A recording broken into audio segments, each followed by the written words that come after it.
بسم اللہ الرحمن الرحیم۔ السلام علیکم۔ انبیاء کرام علیہم السلام کے تذکرے میں مختلف انبیاء کرام اور ان کی اقوام کے حالات اور ان کے واقعات مستند حوالہ جات کے ساتھ آپ حضرات کے سامنے بیان ہو رہے ہیں۔ آج ہم سب سے پہلے انسان اور سب سے پہلے نبی، انسانوں کے جد امجد حضرت ابو البشر سیدنا آدم علیہ السلام کا تفصیلی تذکرہ آپ کے سامنے بیان کرنے جا رہے ہیں۔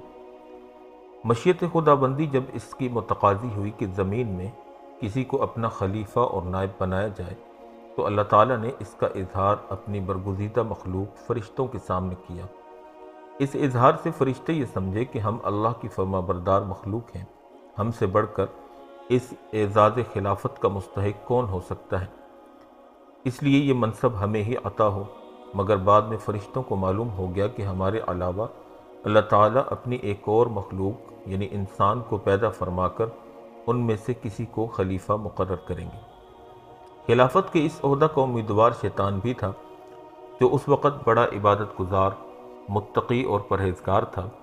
اس وجہ سے وہ دھوکہ کھا گیا۔ چنانچہ اس کے بعد اللہ تعالیٰ نے اپنی قدرت سے حضرت آدم علیہ السلام کو پیدا فرمایا۔ فرشتے اللہ تعالیٰ کی فرما بردار تھے، اس لیے اللہ کے اس حکم کے سامنے سر تسلیم خم کر دیا اور عرض کیا، سبحانک لا علم لنا الا ما علمتنا انک انت العلیم الحکیم۔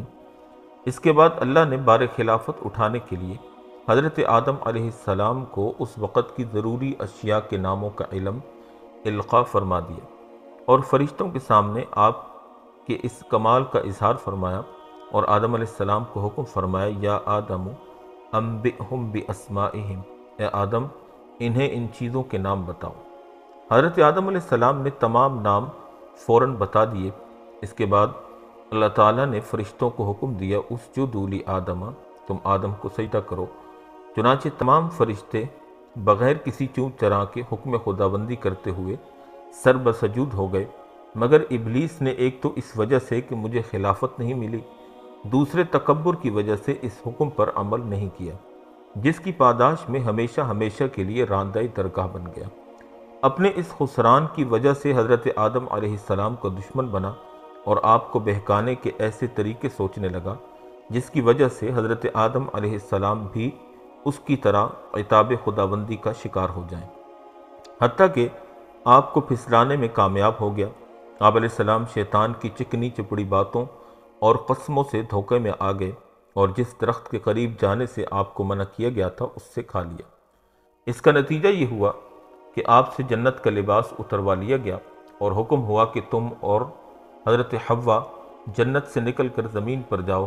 اس حکم پر آپ کو اپنی غلطی کا احساس ہوا اور اللہ کے حضور خوب گریہ ازاری کی اور اپنے کیے پر اظہار ندامت اور شرمندگی کا اظہار کیا، رونا گڑ گڑانا شروع کر دیا اور دعا کرنی شروع کر دی، ربنا ظلمنا انفسنا وان لم تغفر لنا وترحمنا لنکونن من الخاسرین۔ انہوں نے کہا، اے ہمارے رب، ہم نے اپنی جانوں پر ظلم کیا اور اگر آپ ہم کو معاف نہ کریں اور ہم پر رحم نہ کریں تو ہم نقصان اٹھانے والوں میں سے ہو جائیں گے۔ اللہ تعالیٰ نے آپ کی توبہ قبول فرمائی، مگر حکم ہوا اب آپ کو زمین پر ہی رہنا ہے، کیونکہ خلافت کا کام زمین پر ہی لیا جائے گا۔ حضرت آدم علیہ السلام کا تذکرہ سورہ بقرہ، سورہ مائدہ، سورہ اعراف، اسی طرح سورہ اعراف کے رکوع نمبر 24 اور پارہ 14 کے اندر سورہ حجر اور پارہ 15 میں سورہ بنی اسرائیل، سورہ کہف، سورہ طٰہٰ، سورہ سجدہ، سورہ صاد اور سورہ رحمان میں ذکر کیا ہے۔ حضرت آدم علیہ السلام کی پیدائش سے پہلے اللہ رب العزت نے اپنے بڑے احسان کے ساتھ فرشتوں کی جماعت میں حضرت آدم علیہ السلام کی پیدائش کا ذکر فرمایا۔ چنانچہ قرآن کریم میں سورہ بقرہ میں اللہ پاک فرماتے ہیں، وَإِذْ قَالَ رَبُّكَ لِلْمَلَائِكَةِ إِنِّي جَاعِلٌ فِي الْأَرْضِ خَلِيفَةً۔ ترجمہ اس کا یہ ہے، اور جب تمہارے رب نے فرشتوں سے کہا کہ میں زمین میں ایک خلیفہ بنانے والا ہوں۔ جب فرشتوں نے یہ حکم سنا تو معلوم کر لیا کہ حضرت آدم علیہ السلام خدا کے بڑے برگزیدہ اور نیک بندے ہوں گے۔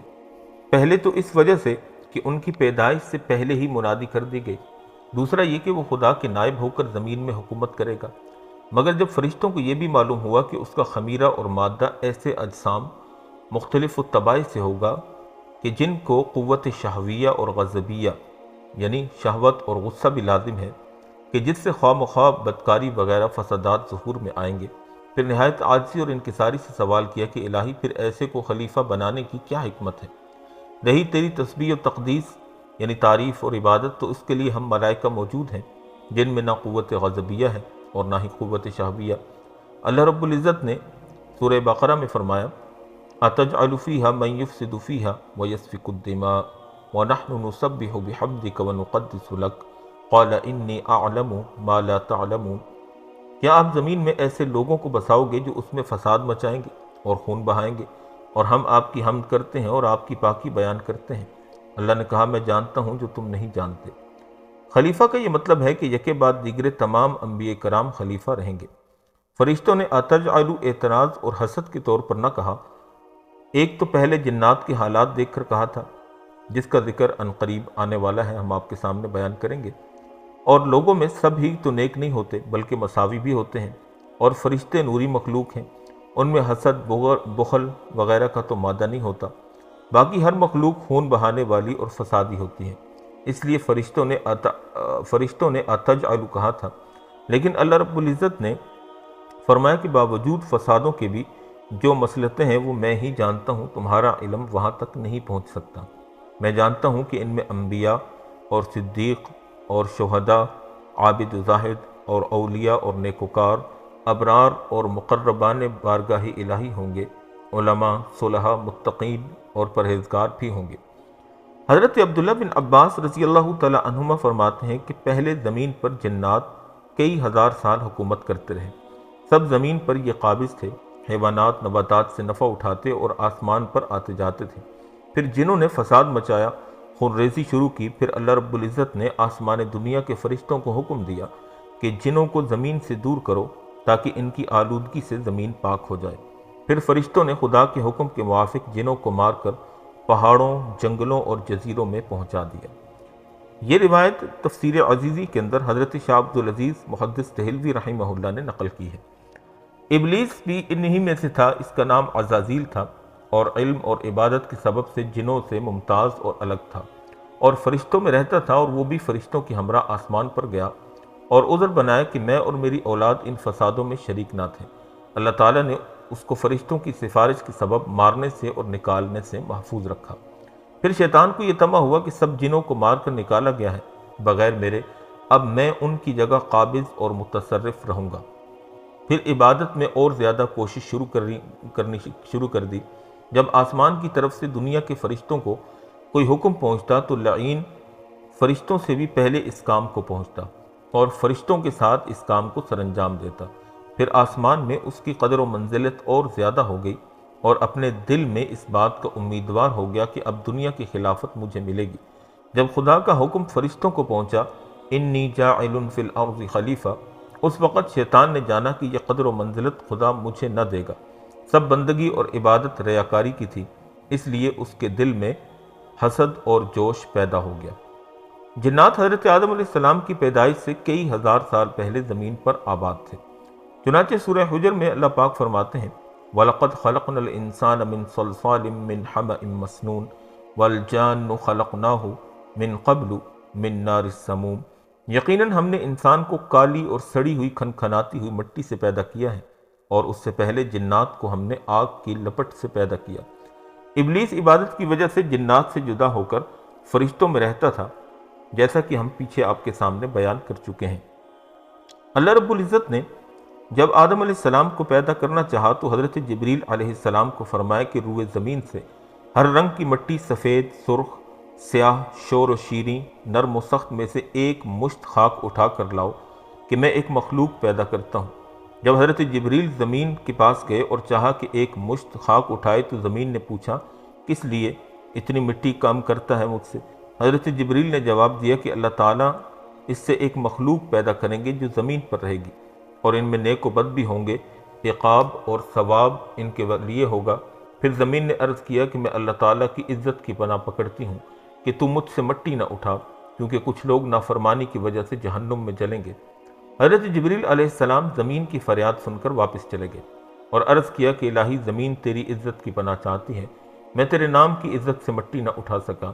پھر اللہ تعالیٰ نے حضرت میکائیل کو بھیجا، وہ بھی واپس آ گئے۔ پھر اللہ رب العزت نے حضرت اسرافیل کو بھیجا، وہ بھی اسی طرح واپس آ گئے۔ پھر اللہ تعالیٰ جل شانہ نے حضرت عزرائیل علیہ السلام کو بھیجا، تو حضرت عزرائیل علیہ السلام نے زمین کی منت ازاری اور رونا دھونا نہ سنا اور کہا کہ میں اللہ کے حکم کو تیری منت ازاری پر نہیں چھوڑ سکتا، میں خدا تعالیٰ کا فرما بردار ہوں۔ ملک الموت فرشتہ مٹی لے کر واپس آ گیا۔ اللہ رب العزت نے روحوں کے قبض کرنے کا کام بھی اسی کے سپرد کیا۔ پھر اللہ تعالیٰ نے فرمایا کہ اس مشت خاک کو جہاں پر اب کعبہ مکرمہ ہے وہاں رکھو۔ پھر 40 دن اس پر بارش برسائی، 39 دن غم کی بارش اور 1 دن خوشی کی بارش۔ اسی واسطے ہر آدمی اکثر رنج و فکر اور اندیشہ میں مبتلا رہتا ہے اور خوشی بہت کم ہوتی ہے۔ فرشتوں نے اللہ کے حکم کے مطابق ایسی خاک کا گارہ بنایا، پھر وہ کیچڑ خشک کیا گیا جیسا کہ کمہار برتن خشک کرتا ہے، پھر وہ برتن آواز کرتا ہے۔ پھر اس گارے کو خدا کے حکم سے وادی نعمان جو مکہ اور طائف کے راستے میں عرفات سے متصل ہے لے جا کر فرشتوں نے ڈالا۔ پھر اللہ تعالیٰ نے اپنے دست قدرت سے اس گارے سے حضرت آدم علیہ السلام کا خوبصورت جسم بنایا۔ فرشتے اس قالب کو دیکھ کر حیران ہو گئے اور اس کے گردا گرد پھرتے رہے۔ ابلیس بھی اس قالب کو دیکھنے آیا اور تعجب سے کہا کہ یہ جسم اندر سے خالی ہے، جگہ جگہ خلل ہیں، یہ بغیر سیر ہوئے کبھی پر نہ ہوگا، اور اگر سیر ہو جائے تو پھٹ جائے گا اور چلنے پھرنے میں سست ہوگا اور اس سے کوئی کام نہ ہو سکے گا۔ مگر جب سینہ بائیں طرف سے دیکھا تو کہنے لگا یہ حجرہ یعنی دل بغیر دروازہ کے ہے، میں نہیں جانتا کہ اس میں کیا چیز پوشیدہ ہے، شاید یہ وہی لطیفہ ربانی ہو کہ جس کے سبب سے یہ خلافت کا استحقاق حاصل کرے۔ یہ ساری تفسیر فتح العزیز کے اندر حضرت سیدنا حضرت عبدالعزیز محدث دہلوی رحمہ اللہ نے بیان کی ہے۔ بعض روایات میں ہے کہ وہ قالب 40 سال تک وہیں بے جان پڑا رہا۔ پھر اللہ تعالیٰ نے چاہا تو اس قالب میں روح کو داخل ہونے کا حکم دیا اور فرمایا کہ ادخل ایھا الروح فی ھذا الجسد، داخل ہو جا اے روح اس بدن میں۔ جب روح اللہ تعالیٰ کے حکم سے سر کی طرف سے داخل ہوئی تو جہاں جہاں تک روح پہنچتی گئی وہ خاکی بدن جو ٹھیکری کی طرح تھا گوشت پوست اور ہڈی سے بدلتا گیا۔ جب روح سینہ تک پہنچی تو آدم علیہ السلام نے اٹھنے کا ارادہ کیا تو وہ وہیں زمین پر گر گئے۔ اللہ تعالیٰ نے فرمایا وَكَانَ الْإِنسَانُ عَجُولًا، یعنی پیدا کیا گیا انسان جلد باز۔ پھر اسی حالت میں حضرت آدم علیہ السلام کو چھینک آئی تو الہام الہی سے حضرت آدم علیہ السلام نے الحمدللہ کہا، یعنی سب تعریفیں اللہ تعالیٰ کے لیے ہیں۔ اس کے جواب میں اللہ رب العزت نے فرمایا یرحمک اللہ، یعنی تجھ پر اللہ تعالیٰ رحم کرے۔ اس کے بعد حکم الہی سے ایک فرشتہ بہشت سے ایک مرصع اور خوبصورت جوڑا لایا اور حضرت آدم علیہ السلام کو خلعت الہی سے مشرف اور مکرم کیا اور عزت کے تخت پر بٹھایا، اور یہ جمعۃ المبارک کا دن تھا۔ حضرت شاہ عبدالعزیز محدث دہلوی رحمۃ اللہ علیہ نے تفسیر عزیزی میں لکھا ہے کہ جب حضرت آدم علیہ السلام کے تمام بدن میں روح پھیل گئی تو حکم ہوا کہ فرشتوں کے پاس جاؤ اور ان کو السلام علیکم کہو، پھر دیکھ کیا جواب دیتے ہیں۔ حضرت آدم علیہ السلام کی فرشتوں کی طرف سے گزرے اور کہا السلام علیکم، تو فرشتوں نے کہا وعلیکم السلام ورحمۃ اللہ وبرکاتہ۔ حکم ہوا کہ یہی کلمات تحیہ تیرے اور تیری اولاد کے لیے ہم نے مقرر کیے ہیں۔ حضرت آدم علیہ السلام نے عرض کیا کہ خداوند میری ذریت کیا ہے؟ فرمایا تمہاری ذریت میرے دونوں ہاتھوں میں ہے، ان دونوں ہاتھوں میں سے جس کو چاہے اسی میں سے پہلے تجھ کو دکھاؤں۔ حضرت آدم علیہ السلام نے عرض کیا کہ میں پہلے دایاں ہاتھ اختیار کرتا ہوں۔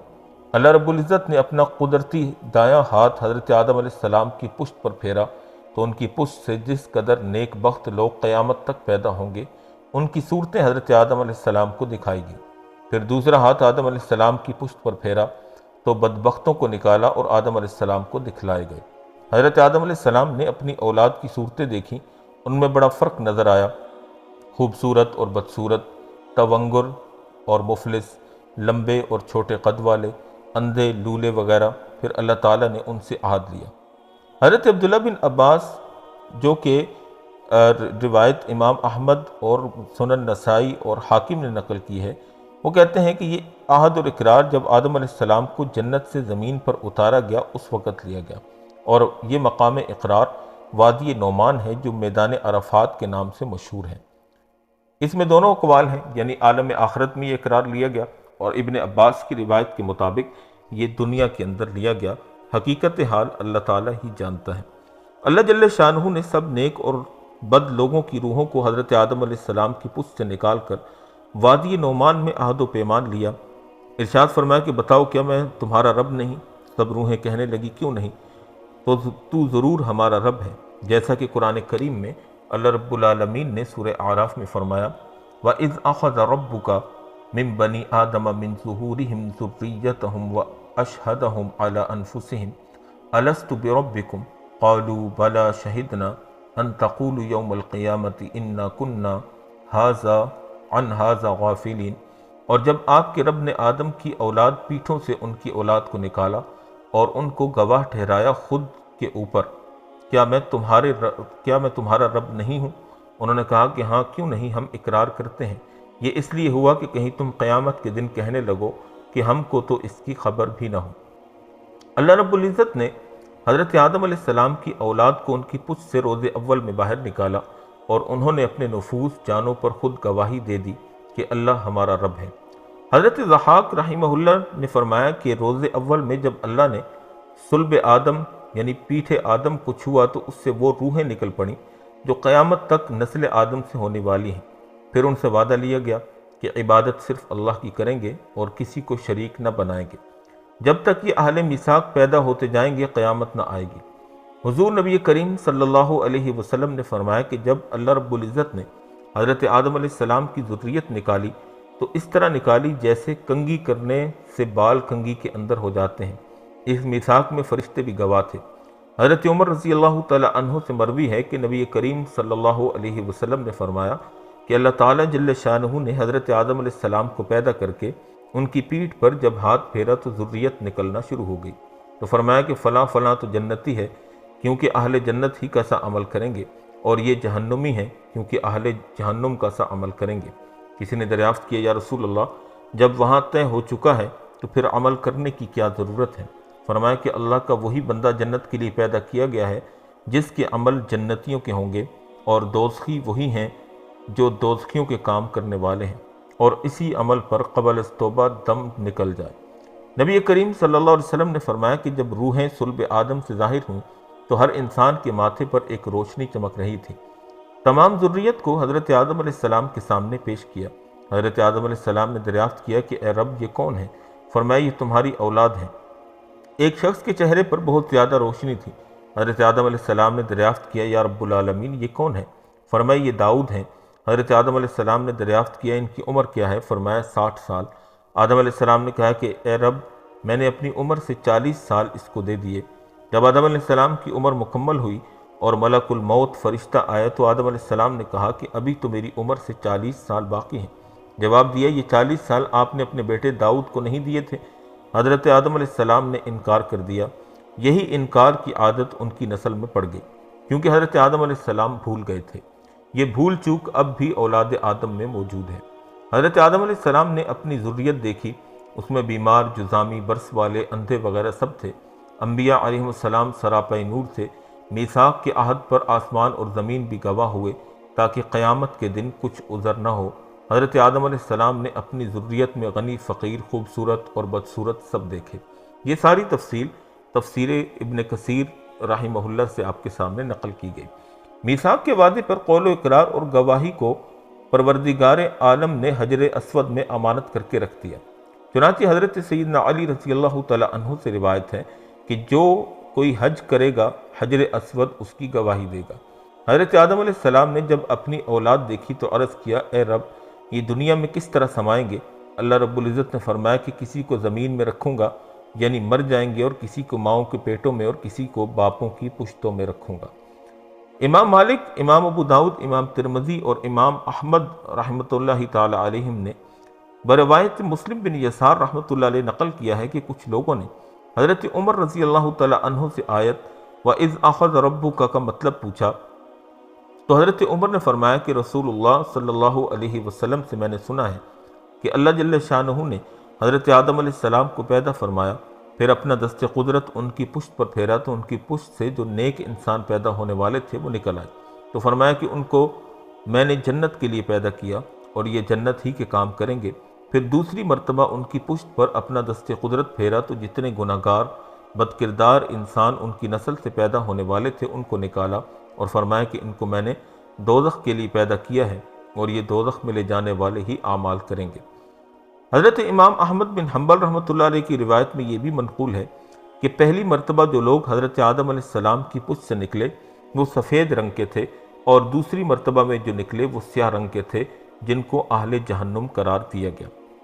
اور ترمذی میں یہ مضمون بروایت حضرت ابو ہریرہ رضی اللہ تعالی عنہ منقول ہے کہ قیامت تک پیدا ہونے والی اولاد آدم جب ظہور میں آئی تو ان میں سے ہر ایک کی پیشانی پر ایک خاص قسم کی چمک تھی، اور ارواح کو ایک چونٹی کے جسم میں پیدا فرمایا تھا، اور تمام ارواح کو عقل و شعور عطا فرما کر عہد لیا گیا تھا۔ دراصل اسی اقرار نے ہر انسان کے دل میں معرفت حق کا ایک بیج ڈال دیا جو کہ پرورش پا رہا ہے، چاہے اس کو خبر ہو یا نہ ہو، اور اسی بیج کے پھل پھول ہیں کہ ہر انسان کی فطرت میں اللہ تعالیٰ کی محبت اور عظمت پائی جاتی ہے، اور بعض اللہ تعالیٰ کے نیک بندے ہیں جن کو وہ اقرار یاد ہے، جیسا کہ حضرت ذوالنون مصری رحمۃ اللہ علیہ نے فرمایا کہ یہ عہد و پیمان مجھے ایسا یاد ہے گویا کہ اس وقت میں سن رہا تھا۔ حضرت آدم علیہ السلام کی تخلیق کے بعد آپ علیہ السلام کو تمام کائنات سے روشناس کرایا گیا، کیونکہ جب تک ان کو تمام اشیاء کا اور ان کے خواص کا علم نہ دیا جاتا تو وہ زمین کی نیابت اور خلافت کا فریضہ ادا نہیں کر سکتے تھے۔ اس کی مثال بالکل ایسی ہے کہ جب کسی شخص کو کسی ضلع یا تحصیل کا حاکم بنایا جاتا ہے تو اس کو وہاں کی تمام تفصیلی حالات سے آگاہ کیا جاتا ہے، ورنہ وہ حکومت کے صحیح فرائض سر انجام نہیں دے سکتا۔ اسی طرح اللہ تعالیٰ نے بھی کائنات کی تمام اشیاء اور ان کے خواص حضرت آدم علیہ السلام کو تعلیم فرما دی۔ تفسیر عزیزی میں ہے کہ حضرت عبداللہ بن عباس رضی اللہ تعالی عنہما نے فرمایا علمہ کل شیء حتی القصعۃ والقصیعۃ، یعنی سکھائے ان کو ہر چیز کے نام، یہاں تک کہ پیالہ اور پیالی کے نام بھی سکھائے۔ حضرت سعید بن جبیر رحمۃ اللہ علیہ فرماتے ہیں حتی البعیر والبقرۃ والشاۃ، یہاں تک کہ اونٹ اور بیل اور بکری کے نام بھی آدم علیہ السلام کو سکھائے گئے۔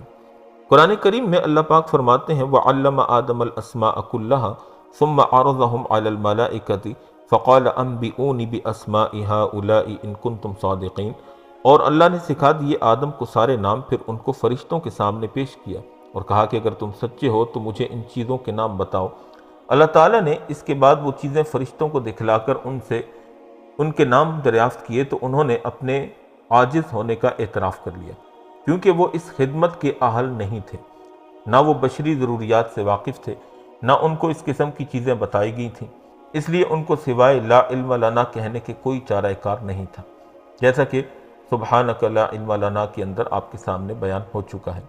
پھر اس کے بعد حضرت آدم علیہ السلام کو مخاطب کر کے کہا کہ تم ان کے نام بتاؤ، چنانچہ انہوں نے تمام چیزوں کے نام و خواص بتانا شروع کر دیے۔ اس سے محض آدم علیہ السلام کی تعلیمی قابلیت کا اظہار تھا، ورنہ ظاہر ہے کہ فرشتوں میں سب باتوں کی سمجھنے کی قابلیت ہی کہاں تھی، جن میں استعداد خیر و شر نہ ہو اور جو انسانی طبیعت کے خوگر نہ ہوں، خواہ وہ جنات ہوں یا فرشتے، وہ نیابت و خلافت کے اہل نہیں ہو سکتے۔ فرشتوں میں تو شر کی صلاحیت ہی نہیں، البتہ جنات میں خیر کی صلاحیت تو ہے، مگر ان میں شر کا اس قدر غلبہ ہے کہ ان میں خیر کی صلاحیت بہت کمزور اور ضعیف ہے، لہذا انسان ہی اس کا اہل تھا اور اسی کو ہر چیز کا علم دیا گیا۔ اس واقعہ سے عالم کی عابد پر فضیلت بھی ظاہر ہو گئی، جیسا کہ نبی کریم صلی اللہ علیہ وسلم نے فرمایا فضل العالم علی العابد کا فضلی علی ادناکم، ایک عالم کو عابد پر ایسی فضیلت اور بزرگی حاصل ہے جیسی میری بزرگی ایک معمولی درجے کے مسلمانوں پر۔ بہرحال جب آدم علیہ السلام نے تمام نام بتا دیے تو اللہ تعالیٰ نے حجت قائم کرتے ہوئے فرمایا قال الم اقل لکم انی اعلم غیب السماوات والارض واعلم ما تبدون وما کنتم تکتمون، فرمایا اللہ تعالیٰ نے کہ کیا میں نے تم کو نہیں کہا تھا کہ آسمانوں اور زمین کے بھید کو میں ہی جانتا ہوں اور مجھ کو معلوم ہے کہ جو تم ظاہر کرتے ہو اور چھپاتے ہو۔ جب آدم علیہ السلام کی فوقیت اور برتری سامنے آ گئی تو اس کے بعد فرشتوں کو حکم دیا گیا کہ وہ حضرت آدم علیہ السلام کو سجدہ کریں، جیسا کہ سورہ بقرہ میں اللہ پاک فرماتے ہیں وَإِذْ قُلْنَا لِلْمَلَائِكَةِ اسْجُدُوا لِآدَمَ فَسَجَدُوا إِلَّا إِبْلِيسَ أَبَى وَاسْتَكْبَرَ وَكَانَ مِنَ الْكَافِرِينَ، اور جب ہم نے فرشتوں سے کہا کہ آدم کو سجدہ کرو تو انہوں نے سجدہ کیا مگر ابلیس نے نہ کیا، اس نے انکار کیا اور گھمنڈ کیا اور کافروں میں سے ہو گیا۔ سب سے پہلے حضرت اسرافیل علیہ السلام نے سجدہ کیا۔ اب ابلیس کا تکبر اور غرور ظاہر ہو گیا۔ پروردگار عالم نے کہا کہ اے ابلیس، تو نے سجدہ کیوں نہ کیا جبکہ میں نے حکم دیا تھا؟ جیسا کہ فرمان خداوندی ہے، ما منعک الا تسجد اذا امرتک، تجھے کس چیز نے سجدہ کرنے سے روکا جبکہ میں نے تجھے حکم دیا؟ قال انا خیر منہ خلقتنی من نار وخلقتہ من طین، ابلیس نے کہا کہ میں اس سے بہتر ہوں کہ تو نے مجھے آگ سے بنایا ہے اور آدم کو مٹی سے، اس سے میں بڑا بھی ہوں اور بڑی عمر والا بھی ہوں اور قوی بھی ہوں اور مضبوط بھی ہوں، آگ مٹی سے قوی ہوتی ہے۔ دوسرے مقام پر فرمایا کہ کان من الجن ففسق عن امر ربی، وہ جنات میں سے تھا پس اس نے اپنے رب کے حکم کی نافرمانی کی۔ سورہ اعراف میں اللہ پاک نے ایک اور مقام پر فرمایا وَلَقَدْ خَلَقْنَاكُمْ ثُمَّ صَوَّرْنَاكُمْ ثُمَّ قُلْنَا لِلْمَلَائِكَةِ اسْجُدُوا لِآدَمَ فَسَجَدُوا إِلَّا إِبْلِيسَ لَمْ يَكُنْ مِنَ السَّاجِدِينَ، اور ہم نے تم کو پیدا کیا، پھر ہم نے تمہاری صورتیں بنائی اور فرشتوں سے کہا کہ آدم کو سجدہ کرو، پس انہوں نے سجدہ کیا مگر ابلیس نے سجدہ کرنے سے انکار کر دیا اور سجدہ کرنے والوں میں شامل نہ ہوا۔ سورہ حجر اور سورہ صاد میں بھی یہی مضمون اللہ پاک نے بیان کیا ہے۔ شیطان نے کہا کہ یا ربی فانظرنی الی یبعثون، اے میرے رب مجھے ڈھیل دے اس دن تک کہ اٹھائے جائیں مردے، یعنی موت کی سختی مجھے نہ ہو۔ یہ سیاست تھی کہ موت کی تکلیف سے بچا رہے، لیکن اللہ تعالیٰ نے فرمایا کہ تو ان میں سے ہے جن کو ڈھیل دی گئی ہے الی یوم الوقت المعلوم، ایک وقت معلوم تک، جہان کے فنا ہونے تک۔ جب اللہ تعالیٰ نے وعدہ فرمایا تو شیطان نے اپنے دل کا حسد ظاہر کر دیا۔ سورہ صاد میں شیطان کا اعلان جنگ اللہ نے یوں ذکر کیا قال فبعزتک لاغوینہم اجمعین الا عبادک منہم المخلصین، اس نے کہا کہ تیری عزت کی قسم ان سب کو گمراہ کر کے رہوں گا سوائے تیرے ان بندوں کے جنہیں تو نے خالص کر لیا ہے۔ اللہ رب العزت نے فرمایا قال فالحق والحق اقول لأملأن جہنم منک وممن تبعک منہم اجمعین، فرمایا تو حق یہ ہے اور میں حق ہی کہتا ہوں، میں جہنم کو تجھ سے اور ان تمام لوگوں سے بھر دوں گا جو ان میں سے تیری پیروی کریں گے۔ جب سب فرشتوں نے حکم کی تعمیل کی تو شیطان نے انکار کر دیا، کیونکہ وہ فرشتوں کی جنس سے نہ تھا، جنات میں سے تھا۔ اپنے طبعی خباثت اور جبلی سرکشی اس کے اندر سے ظاہر ہو گئی۔ پھر اللہ تعالیٰ جل شانہ نے فرمایا کہ میرے حکم کو تو نے مخالفت کی، اب تو ہمیشہ کے لیے ملعون قرار دیا جاتا ہے۔ حضرت عبداللہ بن عباس رضی اللہ تعالیٰ عنہما سے روایت ہے کہ شیطان کی رسوائی اور ذلت کے بعد آدم علیہ السلام کا علم ظاہر ہو گیا، پھر ان پر اونگ ڈال دی گئی، پھر ان کی بائیں پسلی سے حضرت حوا سلام اللہ علیہ کو پیدا کیا گیا۔ تفسیر عزیزی میں ہے کہ فرشتوں نے حضرت آدم علیہ السلام کی پسلی کو چیر کر حضرت حوا کو نکالا، پھر پسلی کو سی دیا اور حضرت آدم علیہ السلام کو خبر بھی نہ ہوئی۔ حضرت آدم نے آنکھ کھولی تو اپنے خون اور گوشت کی وجہ سے انس اور محبت پیدا ہو گئی۔ پھر اللہ رب العزت نے کے حکم سے فرشتوں نے آدم علیہ السلام سے جناب نبی کریم صلی اللہ علیہ وسلم پر 10 دفعہ درود پاک پڑھوایا۔ پھر اللہ رب العزت نے انہیں حضرت آدم علیہ السلام کے نکاح میں دے دیا۔ یہ درود بی بی حوا سلام اللہ علیہ کے مہر کے طور پر پڑھا گیا۔ فرشتوں سے سجدہ کرانے کے بعد بی بی حوا کو پیدا فرمایا اور آدم علیہ السلام سے ان کا نکاح فرما دیا، پھر رہائش کے لیے جنت میں رہنے کا حکم دیا۔ چنانچہ سورہ بقرہ میں اللہ پاک فرماتے ہیں وَقُلْنَا يَا آدَمُ اسْكُنْ أَنْتَ وَزَوْجُكَ الْجَنَّةَ وَكُلَا مِنْهَا رَغَدًا حَيْثُ شِئْتُمَا وَلَا تَقْرَبَا هَذِهِ الشَّجَرَةَ فَتَكُونَا مِنَ الظَّالِمِينَ، اور ہم نے کہا اے آدم تم اور تمہاری بیوی دونوں جنت میں رہو اور اس میں سے کھاؤ جی بھر کے جہاں سے چاہو، اور اس درخت کے قریب مت جانا ورنہ تم ظالموں میں سے ہو جاؤ گے۔ اللہ رب العزت نے ارشاد فرمایا اے آدم اطمینان سے سب کچھ کھاؤ اور پیو، تو تم اور تمہاری بیوی جنت میں بڑے آرام اور اطمینان سے رہو، صرف ایک درخت کے قریب بھی نہ جانا، یہ ایک امتحان تھا۔ تورات میں ہے کہ شیطان سانپ کے منہ میں بیٹھ کر اندر چلا گیا۔ تفسیر حقانی میں ہے کہ روح بدل کر چلا گیا اور نصیحت کرنے والا اور مشفق بن کر حضرت آدم کے دل میں وسوسہ ڈالا، کہنے لگا اے آدم اس وقت تم پر بڑی مہربانی ہوئی ہے، لیکن تمہاری حیات اور بادشاہانہ طور پر سدا رہنے کا کوئی انتظام نہیں۔ اس تمہید کے بعد کہا لو اب میں تمہیں اس باغ میں ایک ایسا درخت بتاتا ہوں کہ جس کے کھانے سے ہمیشہ جیتے رہو گے اور بے زوال سلطنت ملے گی۔ اس درخت کا نام شجرۃ الخلد ہے۔ حضرت عبداللہ بن عباس رضی اللہ تعالیٰ عنہما فرماتے ہیں کہ وہ درخت گندم کا تھا، حقیقت حال اللہ ہی جانتا ہے۔ تفسیر عزیزی میں ہے کہ شیطان حضرت آدم علیہ السلام اور بی بی حوا کے روبرو گیا، پھر کہا کہ تم جانتے ہو کہ تمہارا کیا انجام ہوگا، اس عظیم تکریم پر فریفتہ مت ہو جاؤ، آخر تمہارے لیے موت ہے۔ حضرت آدم نے فرمایا کہ موت کیا چیز ہے؟ پھر شیطان نے اپنے آپ کو مرنے والے جانور کی شکل بنا کر حضرت آدم اور بی بی حوا کے سامنے لٹایا، جس طرح کہ مرنے والے کی روح نکلتی ہے ویسی حالت بنا کر غرغرہ کرنے لگا اور ہاتھ پاؤں مارنے لگا۔ اس حالت کو دیکھ کر حضرت آدم علیہ السلام اور بی بی حوا کے دل میں خوف پیدا ہو گیا۔ پھر شیطان نے کہا کہ اس حالت سے محفوظ رہنے کے لیے یہی ایک بات ہے کہ اس درخت کا میوہ کھاؤ، پھر تم پر موت نہ آئے گی۔ شیطان کا بیان یہ ہے کہ ارشاد خداوندی اللہ پاک یوں فرماتے ہیں کہ شیطان کی بات کو اس طرح نقل کرتے ہیں، هل ادلک علی شجرۃ الخلد وملک لا یبلی، کیا نہ بتاؤں میں تم کو ایک درخت کے اس کا میوہ کھانے سے تم دائمی زندہ رہو گے اور لازوال سلطنت ملے گی۔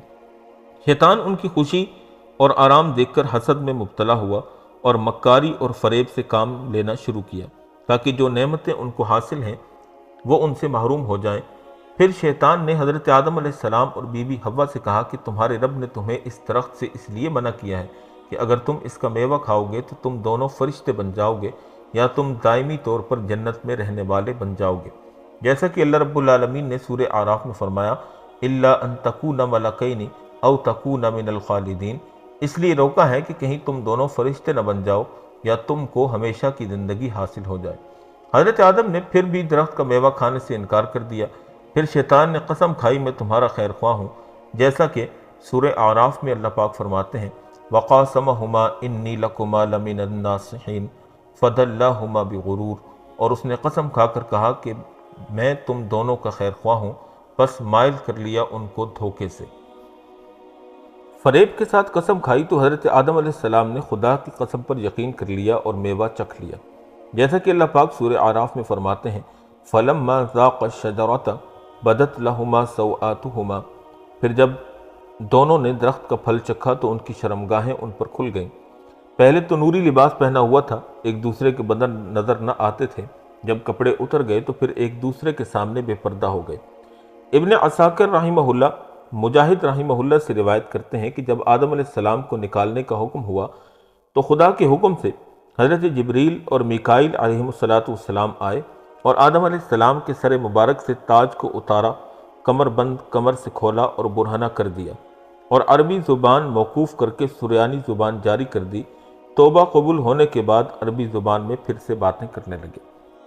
پھر جنت کے درختوں سے پتوں سے بدن کو چھپانے لگے، چنانچہ اللہ پاک فرماتے ہیں وَالطَّافِقَا يَخْصِفَانِ عَلَيْهِمَا مِن وَرَقِ الْجَنَّةِ، اور شروع کیا اپنے بدنوں پر جنت کے درخت کے پتے جوڑنے لگے۔ حضرت ابن عباس فرماتے ہیں کہ وہ درخت انجیر کا تھا جس سے اپنا بدن چھپا رہے تھے اور بدحواسی کی وجہ سے ادھر ادھر بھاگنے لگے۔ کیونکہ حضرت آدم کا قد طویل تھا اور سر کے بال لمبے اور گھنے تھے، ایک درخت کے ساتھ الجھ گئے، کہنے لگے مجھے چھوڑ۔ درخت فوراً بول اٹھا کہ میں نہ چھوڑوں گا۔ پھر رب العزت کی طرف سے آواز آئی کہ اے آدم، کیا مجھ سے بھاگتے ہو؟ حضرت آدم علیہ السلام نے عرض کیا کہ اے رب، میں تجھ سے حیا کر رہا ہوں کیونکہ برہنہ ہو چکا ہوں۔ اللہ رب العزت نے فرمایا کہ اے آدم، میں نے تم کو جنت بخش دی تھی، صرف ایک درخت سے منع کیا تھا۔ آدم علیہ السلام نے عرض کیا کہ اے رب، تیری عزت کی قسم، میرے تو گمان میں بھی بات نہ آ سکتی تھی کہ تیری قسم کھا کر کوئی جھوٹ بولے گا۔ اللہ رب العزت نے فرمایا اب تم کو زمین پر اتاروں گا، جیسا کہ سورہ بقرہ میں فرمایا وَقُلْنَا اهْبِطُوا، کہہ دیا ہم نے سب یہاں سے اترو، وَلَكُمْ فِي الْأَرْضِ مُسْتَقَرٌّ وَمَتَاعٌ إِلَىٰ حِينٍ، اور تمہارے لیے زمین میں ٹھہرنا اور کام چلانا ہے ایک مدت تک۔ حضرت ابن عباس فرماتے ہیں کہ حضرت آدم علیہ السلام عصر کے بعد سورج کے غروب ہونے تک کی ایک ساتھ ہی جنت میں رہے، اور حضرت ربیع بن انس رضی اللہ تعالیٰ عنہ فرماتے ہیں کہ 9ویں یا 10ویں ساعت حضرت آدم علیہ السلام کا اخراج ہوا جنت سے، اور ان کے ساتھ ایک شاخ تھی جنت کے درختوں کی، اور جنت کے درخت کا تاج سر پر تھا۔ اور علامہ سدی رحمۃ اللہ علیہ کا قول ہے کہ حضرت آدم علیہ السلام ہند میں اترے، آپ علیہ السلام کے ساتھ حجر اسود بھی تھا اور جنتی درختوں کے پتے بھی تھے جن کو ہند میں پھیلا دیا، پھر ان سے خوشبودار درخت پیدا ہوئے۔ حضرت عبداللہ بن عباس فرماتے ہیں کہ حضرت آدم علیہ السلام ہندوستان کے دہنا شہر میں اترے۔ حضرت آدم علیہ السلام سخت پریشان تھے، تو حضرت جبریل نے آ کر اذان دی، تو اذان میں جب آدم علیہ السلام نے حضرت محمد صلی اللہ علیہ وسلم کا نام مبارک سنا تو آپ کو بڑی تسلی ہو گئی۔ حضرت حسن بصری رحمۃ اللہ علیہ فرماتے ہیں کہ حضرت حوا جدہ میں اتری، جو کہ سعودی عرب کا آج کل بھی مشہور شہر ہے، اور ابلیس بصرہ سے چند میل کے فاصلے پر سیستان میں پھینکا گیا اور سانپ کو اصفہان میں اتارا گیا۔ بعض روایات میں ہے کہ طاؤس یعنی مور بھی تھا جو کابل میں اتارا گیا تھا، اس لیے کہ بعض روایات میں ہے کہ سانپ اور مور بھی شیطان کے داخلے میں شامل تھے، اور حضرت آدم اور بی بی حوا کے ہاتھ گھٹنوں پر تھے اور سر جھکا ہوا تھا، اور ابلیس نے انگلیوں میں انگلیاں ڈالی ہوئی تھیں اور آسمان کی طرف نظر جمائی ہوئی تھی۔ اللہ رب العزت نے آدم علیہ السلام سے فرمایا کہ جب میں نے تم کو اس درخت سے منع کیا تھا پھر کیوں کھایا؟ آدم علیہ السلام نے عرض کیا کہ یا رب، مجھے حوا نے مشورہ دیا تھا۔ اللہ رب العزت نے فرمایا کہ میں حوا کو حمل کے زمانے کی سختی، درد و تکلیف اور وضع حمل کے وقت کا درد اور کرب، اور ولادت کے وقت کی تکلیف کی یہ مصیبتیں دوں گا۔ یہ روایت تفسیر ابن کثیر کے اندر منقول ہے۔ اور حیض کی آلودگی اور خاوند کے حکم میں رہنا اور اس کی تابعداری کرنا، پھر بی بی حوا کا آدم علیہ السلام سے جدا ہونا اور اس گناہ کو دنیا میں مشہور کرنا، رنج و غم، محنت اور مشقت سے گزران کرنا، یہ سب ایک پھول کی شامت سے ہیں۔ اللہ رب العزت نے فرمایا کہ اے آدم، میں نے آپ کو کہا تھا کہ شیطان تمہارا دشمن ہے، جیسا کہ سورہ طٰہٰ میں اللہ پاک فرماتے ہیں فَقُلْنَا يَا آدَمُ إِنَّ هَذَا عَدُوٌّ لَكَ وَلِزَوْجِكَ فَلَا يُخْرِجَنَّكُمَا مِنَ الْجَنَّةِ فَتَشْقَىٰ۔ پھر ہم نے کہا اے آدم، یقیناً یہ تمہارا اور تمہاری بیوی کا دشمن ہے، تو کہیں وہ تم دونوں کو جنت سے نکلوا نہ دے، پھر تم محروم ہو کے رہ جاؤ۔ یہاں جنت میں تو کھانا پینا بغیر مشقت اور محنت کے ہے، یہاں نہ بھوکے رہو گے نہ پیاسے، پھر بھوک پیاس آ جائے گی۔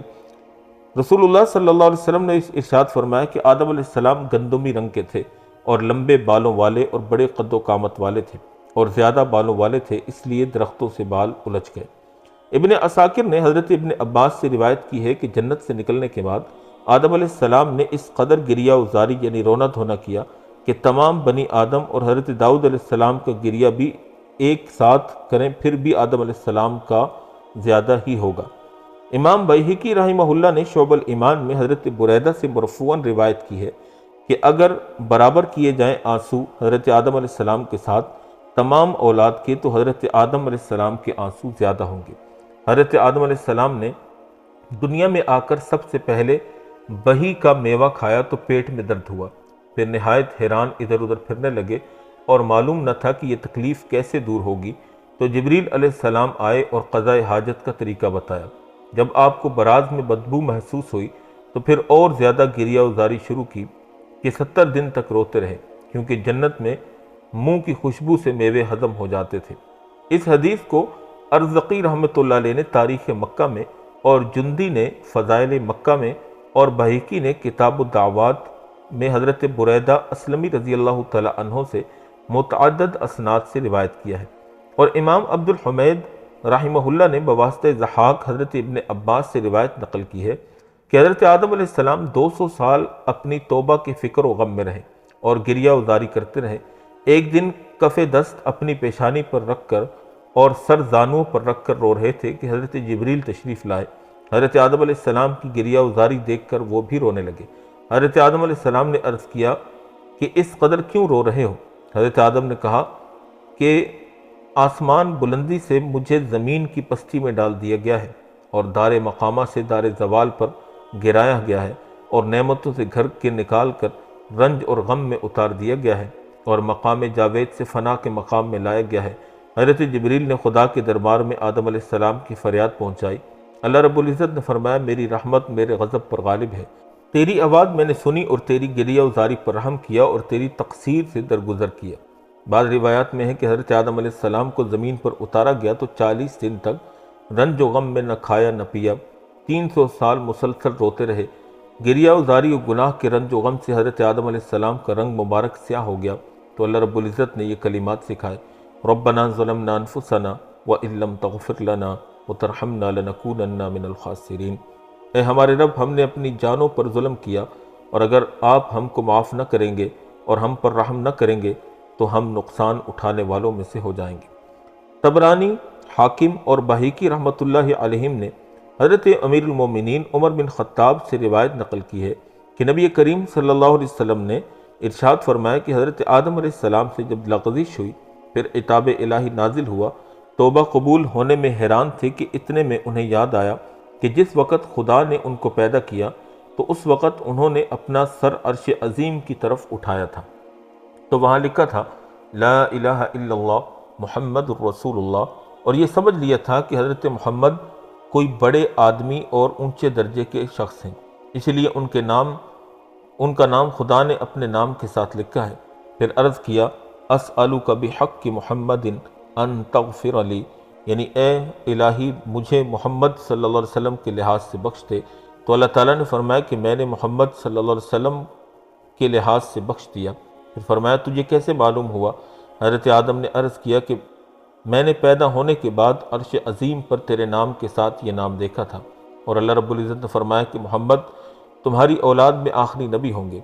طبرانی نے معجم اوسط میں حضرت عائشہ صدیقہ سے روایت نقل کی ہے کہ نبی کریم صلی اللہ علیہ وسلم نے فرمایا کہ حضرت آدم علیہ السلام توبہ کے وقت کعبہ مکرمہ کے سامنے کھڑے ہوئے، پھر 2 رکعت نماز پڑھی، پھر دعا کی تو اللہ تعالیٰ نے توبہ قبول کر لی۔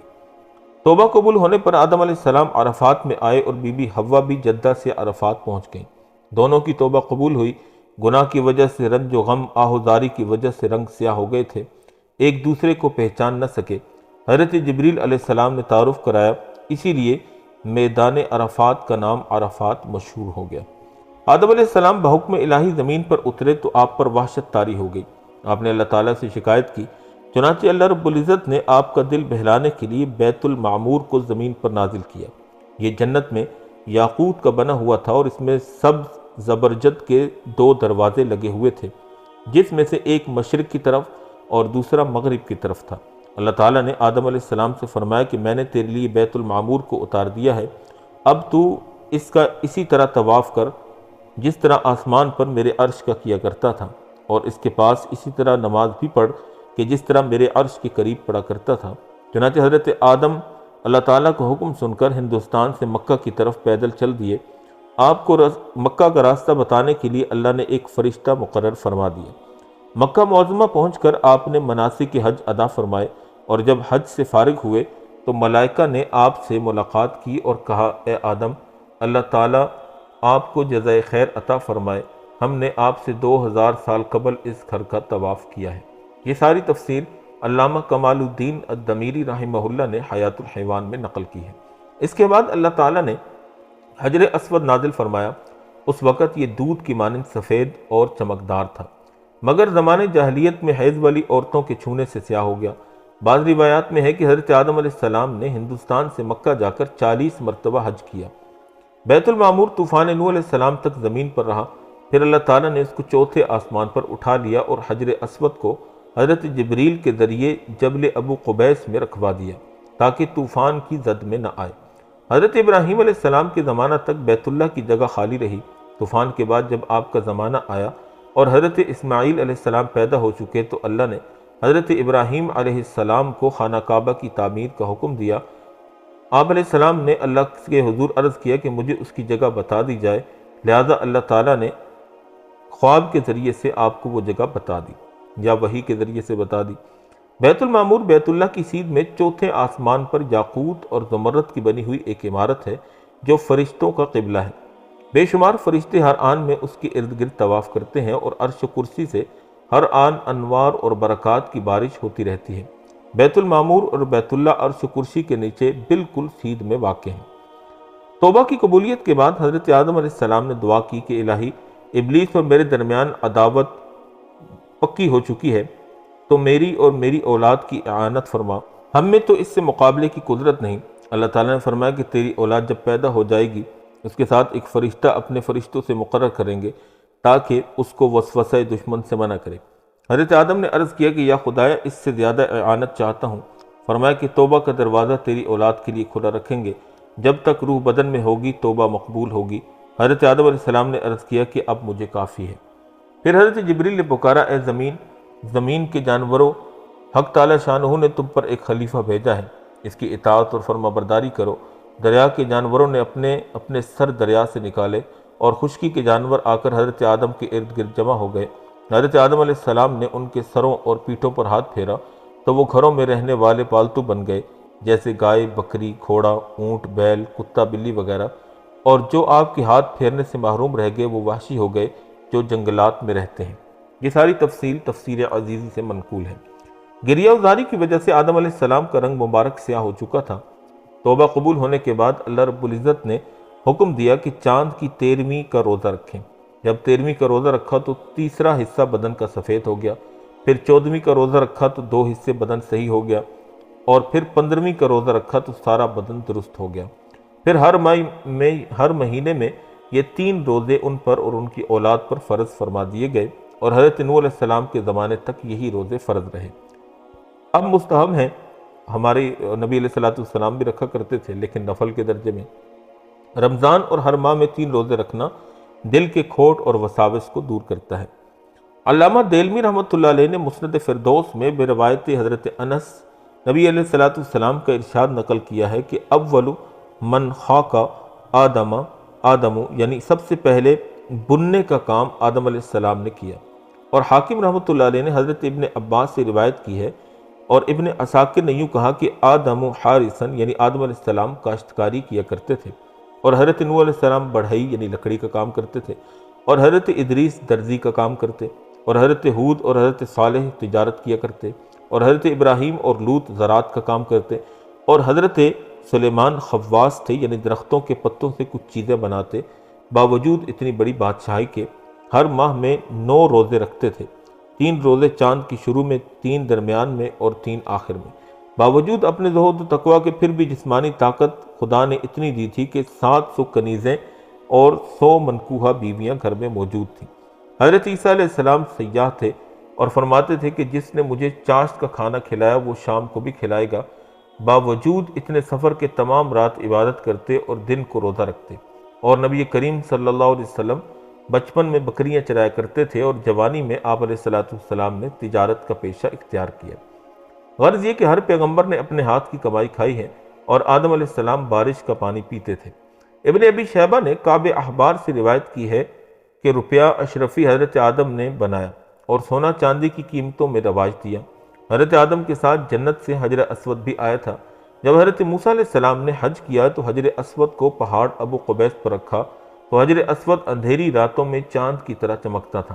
جہاں جہاں تک اس کی شعائیں پڑتی تھیں وہ حرم شریف کی حد مقرر ہو گئی۔ حضرت آدم علیہ السلام اور بی بی حوا کی توبہ قبول ہونے کے بعد اللہ جل شانہ نے ان کو ہر قسم کی صنعت سکھائی، ذمہ داری وغیرہ، گندم بونی اور کاٹنی، اس کے دانے نکالنے، پھر چکی میں پیسنا، آٹا گوندنا، روٹی پکا کر کھانا۔ غرض یہ کہ یہ ساری چیزیں سکھائی گئیں۔ جنت میں ہر قسم کی نعمتیں بغیر محنت اور مشقت کے میسر تھی، لیکن دنیا میں تو محنت کرنی پڑتی ہے۔ حضرت آدم علیہ السلام کے ساتھ جنت سے ہر قسم کے بیج اور ایک عصا بھی ساتھ لے کر آئے، اور یہ نسل در نسل میراث میں منتقل ہوتے ہوئے حضرت موسیٰ علیہ السلام کو ملا اور معجزہ اژدہا بھی بن جایا کرتا تھا۔ لیکن حضرت آدم علیہ السلام خطا کی ندامت اور شرمندگی اور توبہ کی فکر میں پریشان رہتے تھے۔ ابلیس لعین نے اس موقع کو غنیمت جان کر اپنے ہاتھ ان بیجوں پر پھیرا۔ جس بیج کو شیطان لعین کا ہاتھ لگا وہ بے فائدہ ہو گیا، اور جو اس کے ہاتھ سے بچ گیا وہ فائدہ مند رہا۔ جب حضرت آدم علیہ السلام جنت سے اترے تو عرض کیا کہ الہی، یہاں کوئی تسبیح و تحلیل اور تیری تقدیس بیان کرنے والا نظر نہیں آتا، اور نہ کوئی عبادت گاہ ہے۔ اللہ جل شانہ نے حضرت جبریل کو بھیجا۔ بیت المعمور کے برابر خانہ کعبہ ہے، وہاں جبریل نے اپنا پر مارا تو 7ویں زمین کے نیچے سے اوپر تک بنیاد پڑ گئی۔ اس بنیاد کو فرشتوں نے بڑے بڑے پتھروں سے پر کیا، ایک ایک پتھر 10 آدمی بھی نہ اٹھا سکیں۔ یہ پتھر ان پہاڑوں سے لائے گئے تھے جو کوہ لبنان، کوہ طور سینا، کوہ جودی، کوہ ہرا۔ اس بنیاد پر بیت المعمور کو نازل فرما کر ٹکایا تاکہ اس کے گرد حضرت آدم علیہ السلام اور ان کی اولاد طواف کریں۔ جب حضرت آدم اور بی بی حوا کی توبہ قبول ہو گئی، پھر اطمینان ہو گیا، چین اور سکون سے زندگی بسر کرنے لگے، اور بی بی حوا سلام اللہ علیہ کے بطن مبارک سے جوڑا جوڑا پیدا ہونے لگے۔ حضرت آدم علیہ السلام خدا کے حکم سے جس بھائی کے ساتھ بہن پیدا ہوتی دوسرے جوڑے سے نکاح کر دیتے تھے۔ سب سے بڑا قابیل تھا۔ اس کے ساتھ جو لڑکی پیدا ہوئی وہ نہایت خوبصورت تھی، جس کا نام اقلیمہ تھا، اور دوسرے جوڑے میں جو لڑکا پیدا ہوا اس کا نام حابیل رکھا گیا، اور اس کے ساتھ جو بہن پیدا ہوئی وہ کچھ زیادہ خوبصورت نہ تھی۔ جب حسب دستور حضرت آدم نے ان دونوں جوڑوں کا آپس میں نکاح کرنے کا ارادہ کیا تو قابیل نے انکار کر دیا اور کہنے لگا کہ میں تو اقلیمہ سے ہی نکاح کروں گا۔ آدم علیہ السلام نے فرمایا کہ تم دونوں اپنی اپنی قربانیاں میدان میں لے جاؤ، جس کی قربانی منظور ہوگی اسی کے ساتھ اقلیمہ کا نکاح کیا جائے گا۔ حابیل نے اپنے ریوڑ سے بہترین دمبا لے لیا، اور قابیل چونکہ حق پر نہ تھا وہ ردی گندم لے گیا۔ اس وقت خدا کا حکم یہ تھا، ایک آگ آ کر صدقہ اور قربانی جو منظور ہوتی اس کو جلا دیتی، اور جو نہ منظور ہوتی اس کو نہ جلاتی۔ خدا کی طرف سے آگ آئی اور اس نے حابیل کا جو دمبا جلا دیا، اور قابیل کی جو گندم تھی وہ باقی رہ گئی۔ قابیل اس توہین کو برداشت نہ کر سکا۔ اس نے غیظ و غضب میں آ کر حابیل سے کہا کہ اب میں تجھے قتل کروں گا، جیسا کہ سورہ مائدہ میں اللہ پاک فرماتے ہیں، وَاتْلُ عَلَيْهِمْ نَبَأَ ابْنَيْ آدَمَ بِالْحَقِّ إِذْ قَرَّبَا قُرْبَانًا فَتُقُبِّلَ مِنْ أَحَدِهِمَا وَلَمْ يُتَقَبَّلْ مِنَ الْآخَرِ قَالَ لَأَقْتُلَنَّكَ قَالَ إِنَّمَا يَتَقَبَّلُ اللَّهُ مِنَ الْمُتَّقِينَ لَئِن بَسَطتَ إِلَيَّ يَدَكَ لِتَقْتُلَنِي مَا أَنَا بِبَاسِطٍ يَدِيَ إِلَيْكَ لِأَقْتُلَكَ إِنِّي أَخَافُ اللَّهُ رَبَّ الْعَالَمِينَ۔ اور ان کو آدم کے دونوں بیٹوں کا قصہ حق کے ساتھ سنائیے۔ جب ان دونوں نے قربانی پیش کی تو ان میں سے ایک کی قربانی تو قبول ہوئی اور دوسرے کی قربانی قبول نہ ہوئی۔ اس نے کہا میں تجھ کو مار ڈالوں گا۔ اس نے جواب دیا اللہ تو صرف پرہیزگاروں ہی سے قبول کرتا ہے۔ اگر تو مجھے قتل کرنے کے لیے ہاتھ اٹھائے گا تو میں تم کو قتل کرنے کے لیے تم پر ہاتھ نہیں اٹھاؤں گا۔ میں ڈرتا ہوں اس اللہ سے جو سارے جہانوں کا رب ہے۔ اسی طرح سورہ مائدہ میں اللہ پاک فرماتے ہیں، انی اریدو ان تبوء باسمی واسمک فتکون من اصحاب النار وذلک جزاء الظالمین فطوعت له نفسه قتل اخیہ فقتلہ فاصبح من الخاسرین۔ میں چاہتا ہوں کہ میرا اور اپنا گناہ تم ہی لے لو، پھر تم آگ والوں میں ہو جاؤ، اور یہی سزا ہے ظلم کرنے والوں کی۔ پھر اس کے نفس نے اس کو اپنے بھائی کے قتل پر راضی کر لیا اور اس نے اسے قتل کر ڈالا، پھر وہ نقصان اٹھانے والوں میں شامل ہو گیا۔ کہتے ہیں کہ جنگل میں حابیل ایک پتھر پر سر رکھ کر سویا ہوا تھا۔ قابیل نے اوپر سے دوسرا پتھر مار کر شہید کر دیا۔ قتل کرنے کے بعد اس کی لاش چھپانے کا طریقہ معلوم نہ تھا، کیونکہ اس سے پہلے آدم علیہ السلام کی اولاد میں سے کوئی بھی فوت نہ ہوا تھا کہ لاش چھپانے کا طریقہ معلوم ہوتا، اس لیے قابیل حیران تھا۔ آخر اللہ رب العزت نے مہربانی فرما کر ایک کوے کو بھیجا۔ بعض کہتے ہیں کہ 2 کوے تھے، ایک نے دوسرے کو مارا، پھر زمین کو کریت کر گڑھا بنایا، پھر اس میں اس مردہ کوے کو رکھا اور مٹی ڈال کر لاش کو چھپا دیا۔ چنانچہ سورہ مائدہ میں اللہ پاک فرماتے ہیں، فَبَعَثَ اللَّهُ غُرَابًا يَبْحَثُ فِي الْأَرْضِ لِيُرِيَهُ كَيْفَ يُوَارِي سَوْءَةَ أَخِيهِ قَالَ يَا وَيْلَتَا أَعَجَزْتُ أَنْ أَكُونَ مِثْلَ هَذَا الْغُرَابِ فَأُوَارِيَ سَوْءَةَ أَخِي فَأَصْبَحَ مِنَ النَّادِمِينَ۔ پھر اللہ نے ایک کوے کو بھیجا جو زمین میں کریتتا تھا، تاکہ وہ اس کو دکھائے کہ وہ اپنے بھائی کی لاش کو کس طرح چھپائے۔ اس نے کہا افسوس میری حالت پر کہ میں اس کوے جیسا بھی نہ ہو سکا کہ اپنے بھائی کی لاش کو چھپا دیتا، پس وہ شرمندگی اٹھانے والوں میں سے ہو گیا۔ حضرت امام احمد نے اپنی مسند میں حضرت عبداللہ بن مسعود سے روایت کی ہے کہ رسول اللہ صلی اللہ علیہ وسلم نے فرمایا کہ دنیا میں جب بھی کوئی ظلماً قتل ہوتا ہے تو اس کا ایک گناہ آدم علیہ السلام کے پہلے بیٹے قابیل کی گردن پر ضرور ہوتا ہے، اس لیے کہ یہ وہ شخص ہے جس نے ظالمانہ قتل کی ابتدا کی اور یہ ناپاک طریقہ جاری کیا۔ کہتے ہیں کہ حضرت آدم علیہ السلام کی اولاد میں قابیل بڑا تھا۔ جب آدم علیہ السلام مکہ کی طرف حج کرنے کو آئے تو قابیل کو اپنے لڑکوں اور اولاد پر نگران مقرر کیا۔ پھر جب حج سے واپس آئے تو آپ نے قابیل سے پوچھا کہ حابیل کہاں ہے؟ اس نے جواب دیا کہ مجھے معلوم نہیں۔ یہ جواب سن کر حضرت آدم علیہ السلام نے ارشاد فرمایا، اللہم لعن ارضا شربت دمہ، یعنی اے اللہ جس خطہ زمین نے حابیل کا خون پیا ہے اس پر لعنت کر۔ چنانچہ اس وقت سے زمین نے خون پینا چھوڑ دیا۔ اس کے بعد آدم علیہ السلام 100 سال تک حیات رہے، مگر مرتے دم تک مسکرائے نہیں۔ چنانچہ جب ملک الموت آپ کے پاس آئے تو انہوں نے کہا، حیک اللہ یا آدم و بیاک یہ سن کر آدم علیہ السلام نے دریافت کیا کہ یہ بیا کا کیا چیز ہے، اس کے کیا معنی ہے؟ تو ملک الموت نے کہا کہ یہ تو میں نے صرف آپ کو ہنسانے کے لیے کہا۔ حضرت انس رضی اللہ تعالی عنہ روایت کرتے ہیں کہ نبی کریم صلی اللہ علیہ وسلم سے منگل کے دن کے بارے میں سوال کیا گیا تو آپ علیہ السلام نے فرمایا کہ وہ یوم الدم یعنی خون کا دن ہے، اس روز حوا کو حیض آیا اور اسی دن حابیل کو قابیل نے قتل کیا۔ امام مقاتل کا بیان ہے کہ خون ریزی سے پہلے پرندے اور وحشی جانور بنی آدم سے مانوس تھے، مگر جب قابیل نے حابیل کو قتل کر دیا تو پرندے اور درندے سب انسانوں کے پاس سے بھاگ گئے اور درختوں پر کانٹے اگ گئے اور بہت سے پھل اور میوے کھٹے ہو گئے اور سمندروں کا پانی کھارا ہو گیا اور زمین گرد آلود ہو گئی۔ امام ابو داؤد رحمہ اللہ نے حضرت سعد بن ابی وقاص رضی اللہ تعالی عنہ سے نقل کیا ہے کہ نبی کریم صلی اللہ علیہ وسلم سے پوچھا گیا اگر کوئی شخص مجھ پر دسترازی کرے تو میں کیا کروں؟ تو آپ علیہ السلام نے فرمایا کہ وہ کرنا جو آدم علیہ السلام کے 2 لڑکوں میں سے نیک لڑکے نے کیا تھا۔ اس کے بعد آپ علیہ السلام نے وہ آیت پڑھی جس میں حابیل کا اپنے بھائی قابیل کی دسترازی پر جواب مذکور ہے۔ دمشق کے شمال میں جبل قادسیون پر ایک زیارت گاہ بنی ہوئی ہے جو مقتل حابیل کے نام سے مشہور ہے، اور اس کے متعلق ابن عساکر نے احمد بن کثیر کے تذکرہ میں ان کا ایک خواب نقل کیا ہے جس میں مذکور ہے کہ انہوں نے نبی اکرم صلی اللہ علیہ وسلم کو خواب میں دیکھا اور آپ علیہ السلام کے ساتھ حابیل بھی تھے۔ حابیل نے قسم کھا کر کہا کہ میرا مقتل یہی ہے، اور آپ علیہ السلام نے ان کے قول کی تصدیق کی۔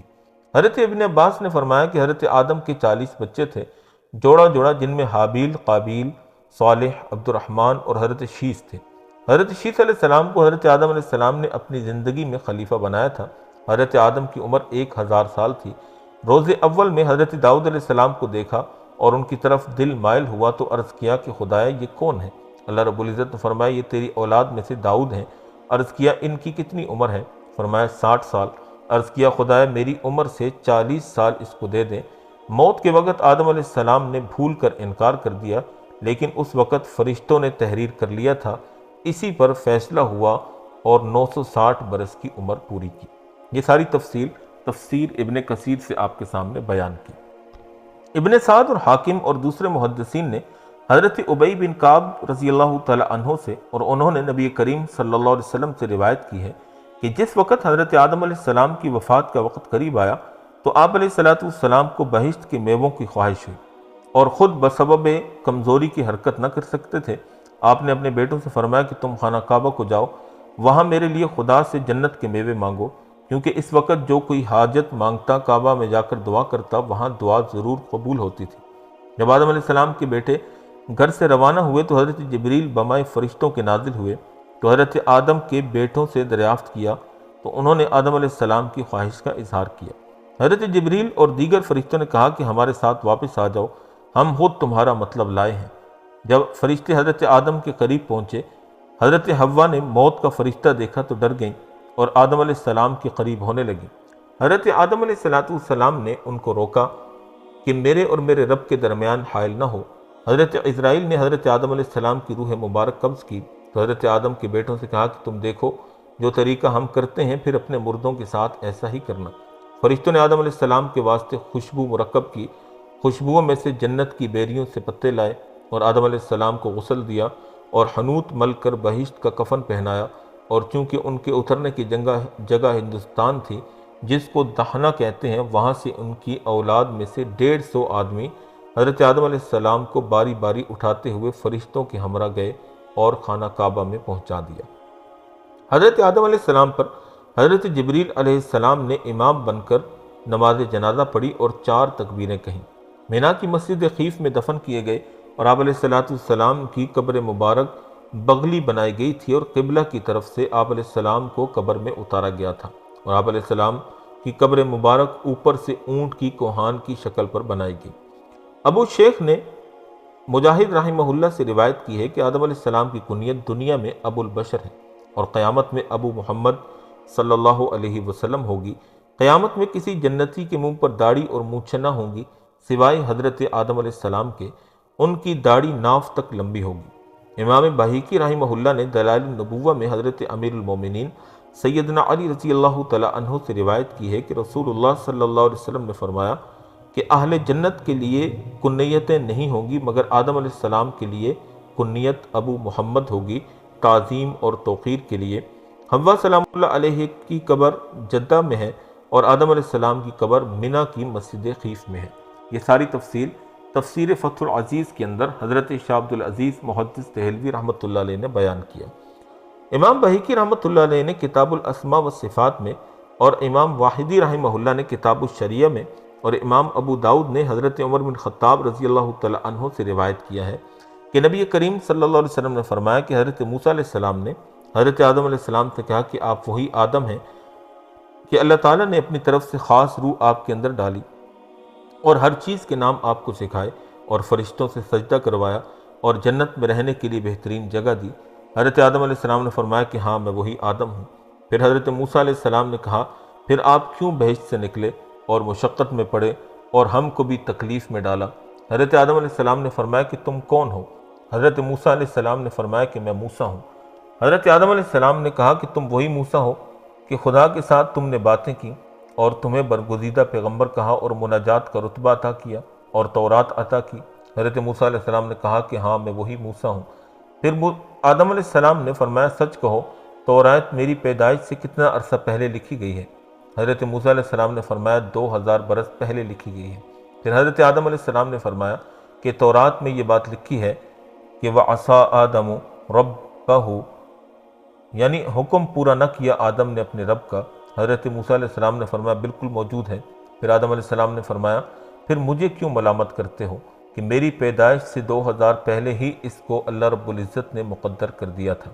نبی علیہ السلام نے فرمایا حضرت آدم علیہ السلام حضرت موسیٰ علیہ السلام پر غالب آ گئے اور حضرت موسیٰ علیہ السلام خاموش ہو گئے۔ عزیزان گرامی، آپ نے حضرت آدم علیہ السلام کا تفصیلی واقعہ سماعت فرمایا۔ امید ہے کہ آپ کے علم میں اضافہ بھی ہوا ہوگا اور آپ کو بہت کچھ نیا سیکھنے اور جاننے کو بھی ملا ہوگا۔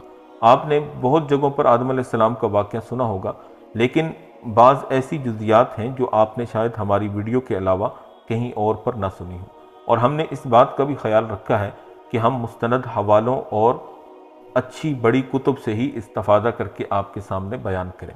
اگرچہ ان میں سے بعض روایتیں ایسی بھی ہیں، اس چیز کی ہم وضاحت ضروری سمجھتے ہیں کہ جن کو علماء اور محدثین نے ضعیف روایات اور احادیث کہا ہے، لیکن ہم نے صرف آپ کے سامنے ایک خلاصے کے طور پر اور معلومات کی غرض سے اس کو بیان کیا ہے۔ ان کو بہت زیادہ کوئی عقیدے کا مسئلہ بنانے کی ضرورت نہیں ہے، اس لیے کہ جو ضعیف روایتیں ہوتی ہیں ان کے اوپر عقیدوں کی بنیاد نہیں ہوتی۔ باقی حقیقت حال اللہ ہی جانتا ہے۔ جو کچھ ہم نے آپ کے سامنے بیان کیا، امید واثق ہے کہ آپ کے علم میں اضافے کا سبب بنا ہوگا۔ ہماری اس ویڈیو کا سبب صرف مسلمانوں کو علمی طور پر آگاہ کرنا اور ان کے علم میں اضافے کا سبب بننا ہے، اس کے علاوہ ہماری کوئی اور غرض و غایت نہیں ہے۔ امید ہے کہ آپ کو ہماری یہ ویڈیو پسند آئی ہوگی۔